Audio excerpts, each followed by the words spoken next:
Today I'm going to talk about two undershirts that are not originals. I do not own any original, as in the title of that shirt original, as in 1890s leather and British and upper class undershirts or anything close. I do not own that. But I did get recently, and I didn't even wear that one on this mule, I wore that one once or twice, two, for all intents and purposes, 99% of people out there that are into that type of dress would consider them originals. One thing, yeah.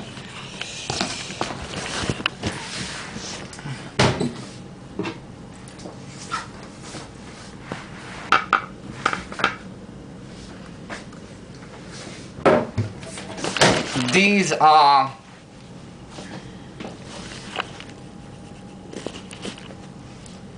the closest thing I found to originals that yet are or were meant to be wearable in Dubai, including in summer. So I don't know desire, it's complicated enough. I'm repeating myself, I don't desire to have two sets of outfits for summer and winter in Dubai. Also the winter in Dubai is like a summer in southern England, and summer in Dubai is probably one of the hottest weathers on earth, literally. So unfortunately that one actually come to it is actually too warm for the summer in Dubai.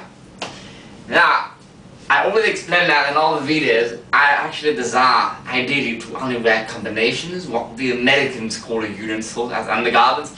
But since I have a whole bunch of trousers that I should put on my Instagram, and I also require undershirts, not even tell me why an undershirt, obviously because I wear a shirt that is starched, and especially in summer like this part so much, they've been starching all this so long and damages the shirt so much. I only do it every month. So at least to both protect somehow the shirt from my body and my body from the shirt, especially with pimples. If they blow up, that at least there may not be blood stains upon the actual shirt, which are hard to remove. I thus require an undershirt. And since I have these under trousers, well, it cannot be a combination. I first need to get rid of them through wearing them to the point that they shall, the fabric shall fit out so much and shall not be repellable anymore, which I'm still a long way through, because long way from. So meanwhile, all my undershirts, which were more modern looking and even more modern, step by step were kind of, had been worn out completely. Not all of them, and all were too small because I gained weight, although I lost weight again since, but not as much as I used to be. So, I looked all the eBay from all the months, but intensely once I decided to purchase new undershirts. And also I wanted them because I had two sets of day undergarments, one for morning, and thus the undershirt should ideally be white, or at least black, but ideally white. It was also more comfortable for the weather. And then I have my other set of undergarments for when I'm non-morning. And I could not find all of the Etsy or either the original undershirts that were my size in wearable condition, or at least repellable, let alone white, that were not very warm, or at least as warm as that one. I thought that one was as cool as that one. I would come to that. So first I got that one, which was sold. I looked up it. I kept looking on army wear, for the army. I looked up the British Army first, the French Army, the American Army, the Swedish Army, and they all had undershirts, with the 3 buttons like the Victorian ones. And why armies? Because the armies only changed their styles and or construction techniques and or material class themselves. They are always about 50 years behind, if not more. And as for that, if I find the 1950s undershirt from the army, It will not be like a 1950s civilian undershirt, it will be kind of like an undershirt from 50 years prior, more or less, give or take.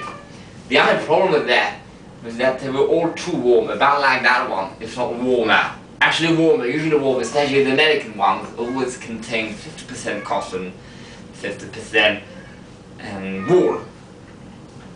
So obviously there was no point getting that, it would be already very hard to wear with a full outfit. Even the coldest period in Dubai, which is still actually warm, would still be about, the coldest period in Dubai would still be about 20 degrees Celsius during the day. Although at night it would get to something like 10 to 5 degrees. So anyhow, I could not get this, it was too warm. Let alone the only actual very old ones. The oldest ones I found were very late 1890s or the early 1900s, but they actually contain wool. Now, the reason for that is, again, as explained in the playlist,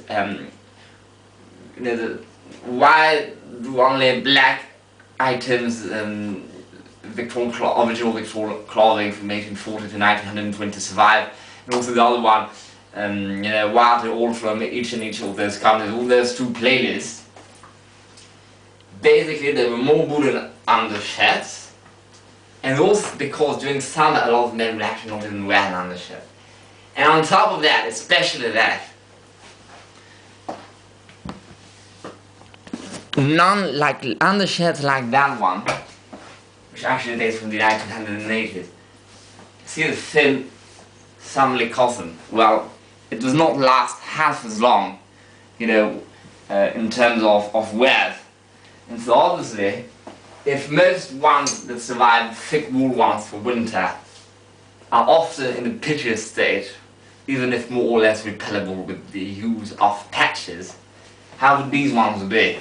With as many, and also these would be washed even more, because obviously if weren't, it would then be well in the summer and or at least spring, if one thinks European weather and or American weather, and thus more perspiration during summer and spring, and thus more washings. And also less, basically none of them have survived, and I'm sure if you find one upon eBay it shall be too small, because most people were smaller back then, and also not in a wearable and or at least repellable condition. Usually both, or at least one of those. Let alone white, but even if I had to blast the white ones. The army ones, whether Swedish, Scandinavian, French, British or American, were all too warm. Even those few that were actually cotton, like the Swedish ones, they were a very thick, wintry cotton, or at least think sort of autumn for northern England, maybe even southern England, northern France.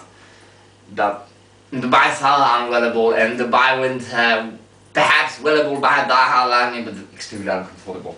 So I finally found that one, which was advertised upon the American eBay, and we saw it has an American army undershirt from the 80s, that's what it said.